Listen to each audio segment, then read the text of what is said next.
This moment in 2012 really kicked off this truly seismic shift that we're all seeing with AI right now. In 2012, a group of 3 researchers submits an entry to a famous competition, where the goal is to create computer systems that could recognize images and label them with categories. And their entry just crushes the competition. It gets way fewer answers wrong. It was incredible. It blows everyone away. It's called AlexNet, and it's a kind of AI called a neural network.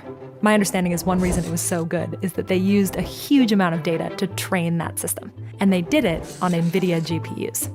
All of a sudden, GPUs weren't just a way to make computers faster and more efficient. They're becoming the engines of a whole new way of computing.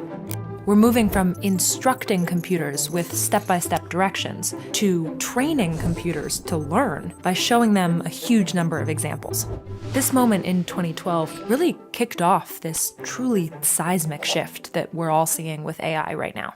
And all of a sudden, we saw AlexNet, this new algorithm that is completely different than computer vision algorithms before it, take a giant leap in terms of capability for computer vision. And when we saw that, it was partly out of interest, but partly because we were struggling with something ourselves. And so we were highly interested to want to see it work.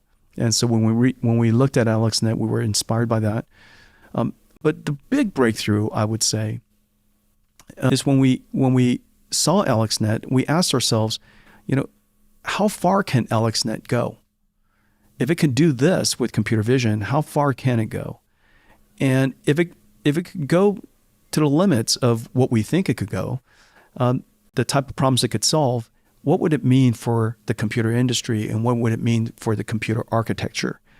And we rightfully reasoned that if machine learning, if deep learning architecture can scale, the vast majority of machine learning problems could be represented with deep neural networks. And the type of problems we could solve with machine learning is so vast that it has the potential of reshaping the computer industry altogether, and which prompted us to re-engineer the entire computing stack, which is where DGX came from, and this little baby DGX sitting here.